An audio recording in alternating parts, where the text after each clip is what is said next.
Hello friends, I am Malini Saxena from Sampurna strategies. आज मैं discuss करूंगी प्राइमरी की responsibilities of a sales person.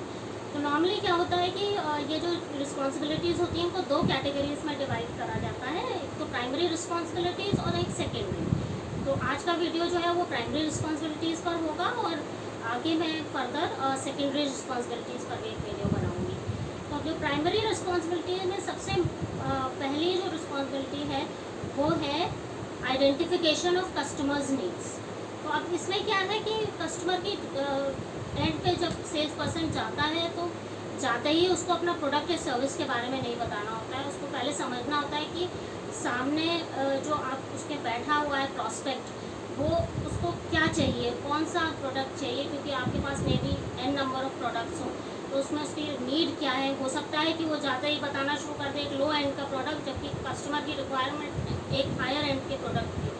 तो वो डिपेंड करता है कि आप किस तरीके से उसको ट्रेन करते हैं कि आइडेंटिफिकेशन किस तरह से आपके यहाँ होती है, या कोई फॉर्म भरवाना होता है या किस तरह से, और अकॉर्डिंगली उसको फिर प्रोडक्ट सजेस्ट किया जाता है। तो अगला स्टेप जो अगला स्टेप है इसमें वो है कि डेमोन्स्ट्रेट करना, प्रोडक्ट को डेमोन्स्ट्रेट करना। अब इसमें यानी कि प्रेजेंट करना। अब product presentation could be in the form of anything like a product presentation की स्लाइड्स बना ली, या आप बहुत से लोग सैम्पल्स भी लेके जाते हैं और बताते हैं, दिखाते हैं, लेकिन वो again it should be related to the customers needs. अगर वो नीड कुछ और है और डेमोन्स्ट्रेशन किसी और चीज़ का देने लगेगा तो प्रोडक्ट या कॉल कभी क्लोज नहीं हो। तो इट इज़ वेरी इंपॉर्टेंट कि ये चीज़ें आपस में रिलेटेड हो।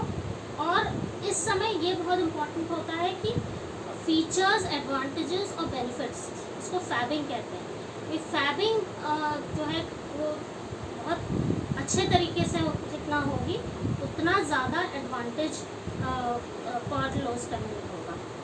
अब फर्दर, क्योंकि एक बार आपने आपके सेल्स पर्सन ने प्रोडक्ट के बारे में सब बता दिया, सर्विस के बारे में सब चीज़ बता दी, अब अगला स्टेप आता है नेगोशिएशन का। नेगोशिएशन क्या होती है? नेगोशिएशन में could be anything related to pricing. Pricing वाला नेगोशिएशन हो सकता है, कोई सर्विस है, कोई टर्म्स एंड कंडीशन से रिलेटेड नेगोशिएशन है, कोई ऑफर से रिलेटेड, कंपटीशन से रिलेटेड कोई चीज़ ऐसी है जो कस्टमर जो है वो चाहता है कि इनकॉर्पोरेट हो जाए, इसमें कुछ कस्टमाइजेशन होनी है, तो इससे रिलेटेड नेगोशिएशंस होती हैं जो कि अगर प्राइसिंग की नेगोशिएशन पर मैं बात करूँ तो वो अपने आप मिनिमल हो जाती है अगर फैबिंग प्रॉपरली हुई हो।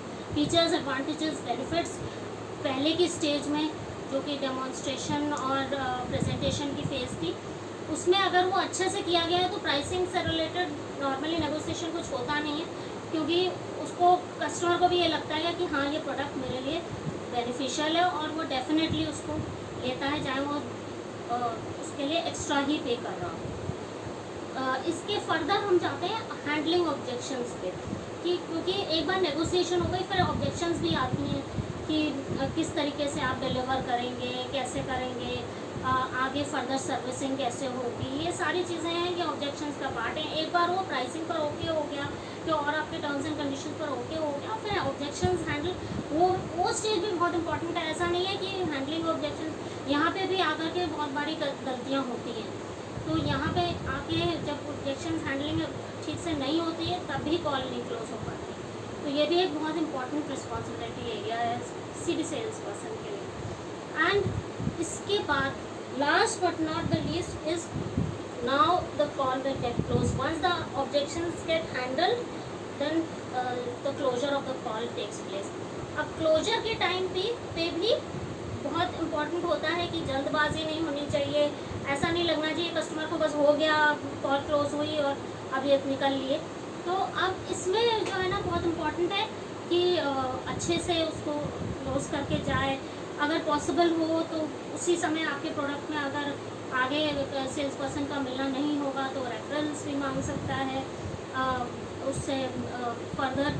और कुछ और जो आपके प्रोडक्ट में रिक्वायरमेंट्स होती हैं, कोई पर्टिकुलर फॉर्म होते हैं, फीडबैक फॉर्म्स होते हैं, वो उनके बारे में बात कर सकता है कि हम कुछ टाइम के बाद आपको फीडबैक फॉर्म भेजेंगे। तो इस तरह की चीज़ें थोड़ी प्रोफेशनल लगती हैं और कस्टमर को भी लगता है कि हाँ मेरा अच्छा एक कंपनी के साथ, प्रोफेशनल कंपनी के साथ डीलिंग हुई। Last but not the least, follow up भी बहुत इम्पॉर्टेंट है कि एक बार कॉल क्लोज हो गई, सर्विस या प्रोडक्ट डिलीवर हो गया, उसके बाद भी सेल्स पर्सन का काम है कि वो कस्टमर के साथ फॉलो अप करे, पूछे कि एग्जैक्टली वो सेटिस्फाइड है या नहीं, और उसकी again going back to the first requirement जो कि आइडेंटिफिकेशन ऑफ कस्टमर्स नीड्स थी। तो ये जो आइडेंटिफिकेशन वाला पार्ट है, उसमें जब उसने नीड्स नोट डाउन करी थी तो उसे ज़रूर मालूम होगा कि ये नीड्स थी, तो अब वो चेक करना चाहिए उसको कि वो सारी नीड्स उसकी मैच हो गई या नहीं, और उसको कंफर्म भी करना चाहिए कस्टमर से कि अब आपकी नीड्स सेटिस्फाइड है, तो आप मेरा फीडबैक आप अकॉर्डिंगली इसमें भर दीजिएगा, या जैसे भी आपके यहाँ भेजा जाता है उस हिसाब से उसको कर दीजिए।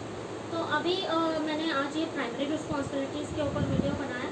अब मैं कुछ टाइम के बाद सेकेंडरी रिस्पॉन्सिबिलिटीज़ का भी बनाऊँगी, लेकिन एक बहुत इम्पॉर्टेंट चीज़ है जो मैं आपसे बात करना चाहती हूँ, वो ये कि आप प्लीज़ मेरे चैनल को सब्सक्राइब करिए, लाइक करिए, कमेंट करिए, शेयर करिए, और आप अगर चाहते हैं कि कोई पर्टिकुलर आपका सेल्स रिलेटेड इश्यूज़ हैं जो आप चाहते हैं कि मैं वीडियो क्रिएट करूं, तो आप प्लीज़ सजेशन बॉक्स में डाल दीजिए, तो मैं अकॉर्डिंगली उसमें बना दूंगी और आपके साथ इन्फॉर्मेशन शेयर करूँगी।